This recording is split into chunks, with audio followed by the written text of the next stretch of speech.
ಇಟ್ಕೊಂಡಿದ್ದೀನಿ. ರಾಹುಲ್ ಗಾಂಧಿ ಮನೆಗೋಯ್ತು. ಕಷ್ಟದ ಕೆಲಸ ಇದು. ರಾಹುಲ್ ಗಾಂಧಿ ಮನೆಗೋಯ್ತು. ಈಗ ವಿಧೇಯಕವನ್ನ ರಾಹುಲ್ ಗಾಂಧಿ ಮನೆಗೋಯ್ತು. ಖಂಡವಾಗಿ ಮತಕ್ಕೆ ಹಾಕುತ್ತೇನೆ. ಮನೆಗೋಯ್ತು. ಎರಡನೇ ಕಂಡು ವಿಧೇಯಕದ ಅಂಗವಾಗಿ ಇರಬೇಕು ಎನ್ನುವುದು ಸಭೆಯ ಮುಂದಿರುವ ವಿಷಯ. ಪ್ರಸ್ತಾವದ ಪರವಾಗಿರುವವರು ಹೌದು ಎಂದು ಸೂಚಿಸಬೇಕು, ಪ್ರಸ್ತಾವದ ವಿರೋಧವಾಗಿರುವವರು ಇಲ್ಲ ಎಂದು ಸೂಚಿಸಬೇಕು. ಪ್ರಸ್ತಾವ ಹೌದು ಎನ್ನುವರ ಪರವಾಗಿದೆ ಎಂದು ಭಾವಿಸುತ್ತೇನೆ. ಪ್ರಸ್ತಾವ ಹೌದು ಎನ್ನುವರ ಪರವಾಗಿದೆ. ಪ್ರಸ್ತಾವಕ್ಕೆ ಒಪ್ಪಿಗೆ ದೊರೆತಿದೆ. ಎರಡನೇ ಕಂಡು ವಿಧೇಯಕದ ಅಂಗವಾಗಿದೆ.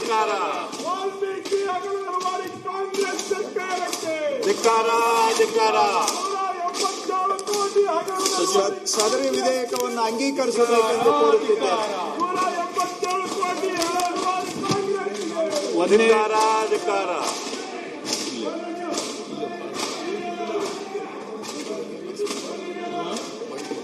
ಪ್ರಸ್ತಾವವನ್ನು ಮಂಡಿಸಲಾಗಿದೆ.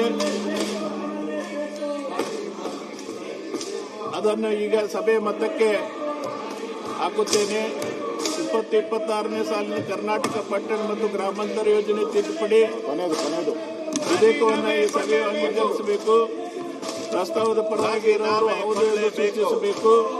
ಪ್ರಸ್ತಾವದ ವಿರೋಧವಾಗಿರುವವರು ಇಲ್ಲ ಎಂದು ಸೂಚಿಸಬೇಕು. ಪ್ರಸ್ತಾವ ಹೌದು ಎನ್ನುವ ಪರವಾಗಿದೆ ಎಂದು ಭಾವಿಸುತ್ತೇನೆ. ಪ್ರಸ್ತಾವವು ಹೌದು ಎನ್ನುವ ಪರವಾಗಿದೆ. ಪ್ರಸ್ತಾವವು ಅಂಗೀಕರಿಸಲ್ಪಟ್ಟಿದೆ ಮತ್ತು ವಿಧೇಯಕಕ್ಕೆ ಅನುಮೋದನೆ ದೊರೆತಿದೆ. ರಾಹುಲ್ ಗಾಂಧಿ ಮನೆಗೋಯ್ತು. ಅಧ್ಯಕ್ಷರೇ, ರಾಹುಲ್ ಗಾಂಧಿ ಮನೆಗೋಯ್ತು. ಮಾನ್ಯ ಅಧ್ಯಕ್ಷರೇ, ರಾಹುಲ್ ಗಾಂಧಿ ಮನೆಗೋಯ್ತು. ಮಾನ್ಯ ಅಧ್ಯಕ್ಷರೇ, ವಿಧೇಯಕಗಳನ್ನ ಅಂಗೀಕರಿಸಿಕೊಟ್ಟದ್ದಕ್ಕೆ ಧನ್ಯವಾದಗಳು.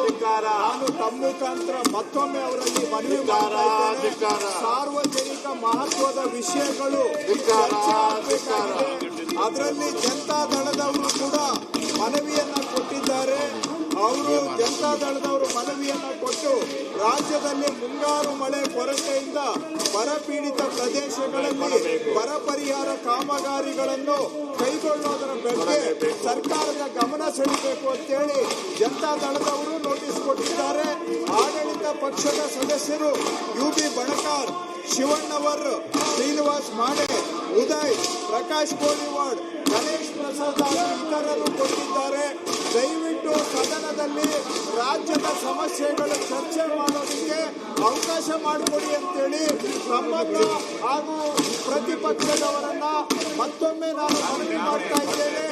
ಸದನದ ಸಮಯ ಹಾಳು ಮಾಡಬೇಡಿ, ಸದನದ ಸಮಯ ಹಾಳು ಮಾಡಬೇಡಿ, ಸದನದ ಸಮಯ ಹಾಳು ಮಾಡಬೇಡಿ. ಮೇಲೆ ಕುತ್ಕೊಂಡು ಮಕ್ಕಳು ಇದೇನ ವಿಧಾನಸಭೆ ಅಂತ ಒಂದು ರೀತಿ ಬಹಳ ನೋವಿನಿಂದ ನಮ್ಮನ್ನ ನೋಡ್ತಾ ಇದ್ದಾರೆ. ಬೆಳಿಗ್ಗೆ ಬಂದಿದ್ದ ಮಕ್ಕಳು ಅಲ್ಲಿ ಕೂತ್ಕೊಂಡು ಕೇಳಿ ಮಾಡ್ತಾ ಇದ್ರು. ಈ ನಡವಳಿಕೆಯನ್ನ ನೋಡಿ ನಮ್ಮ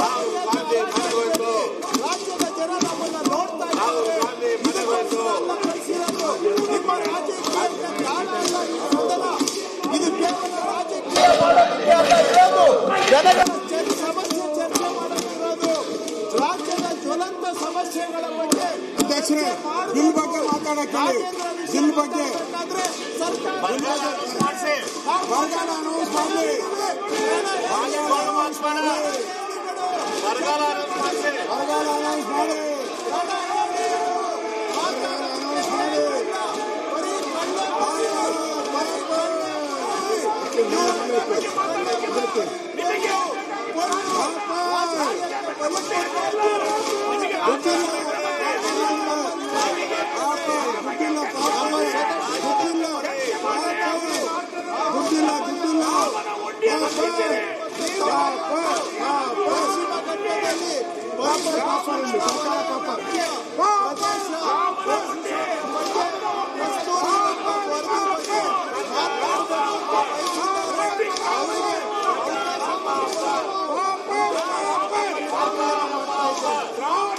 ಈಗ ನಿಯಮ 69ರ ಮೇರೆಗೆ ಸಾರ್ವಜನಿಕರ ಮಹತ್ವದ ಜರೂರು ವಿಷಯಗಳ ಬಗ್ಗೆ ಅಲ್ಪ ಕಾಲಾವಧಿ ಚರ್ಚೆ. ಸನ್ಮಾನ್ಯ ಶ್ರೀ ಪೊನ್ನಣ್ಣ ಅವರು ಲಕ್ಷಾಂತರ ಕೋಟಿ ಸರ್ಕಾರ ಬಿಡುಗಡೆ ಮಾಡಿ ಬಾಬಾ ಬಾ ನೀವೇ ಬೇಕಾಯ್ತು ಬಾ ಬಾ ಬಾ ಬಾ ಬಾ ಅಧ್ಯಕ್ಷರೇ. ಬಾ ಬಾ ಬಾ ಬಾ ಬಾ ಬಾ ಬಾ ಬಾ ಓಡೋದ ಬಾ ಬಾ ಬಾ ವಿಚಾರವನ್ನ ಚರ್ಚೆ ಮಾಡಲಿಕ್ಕೋಸ್ಕರ ತಮ್ಮ ಮುಂದೆ ಪ್ರಸ್ತಾವನೆಯನ್ನು ಧೈರ್ಯ ಧೈರ್ಯ ಅವಕಾಶವನ್ನ ನೀಡಿದ್ದೀರಿ. ತಮಗೆ ಧನ್ಯವಾದಗಳನ್ನು ಹೇಳಲಿಕ್ಕೆ ಬಯಸ್ತೇನೆ. ನಿರ್ಭೀತ, ನಿಷ್ಪಕ್ಷಪಾತ, ವಿಶ್ವಾಸಾರ್ಹ ಸುದ್ದಿಗಳಿಗೆ ಮತ್ತೊಂದು ಹೆಸರಾಗಿರುವಂತ ನ್ಯೂಸ್ 18 ಕನ್ನಡ ಈಗ ಆಪ್ನಲ್ಲೂ ಲಭ್ಯವಿದೆ. ದಯವಿಟ್ಟು ಇಲ್ಲಿರುವ QR ಕೋಡ್ ಅನ್ನ ಸ್ಕ್ಯಾನ್ ಮಾಡಿಕೊಂಡು ಆಪ್ ಅನ್ನ ಡೌನ್ಲೋಡ್ ಮಾಡೋದಕ್ಕೆ ಮರಿಬೇಡಿ. ನಿಮ್ಮ ಬೆಂಬಲ ಹೀಗೆ ಸದಾ ನಮ್ಮೊಂದಿಗಿರಲಿ. ಧನ್ಯವಾದ.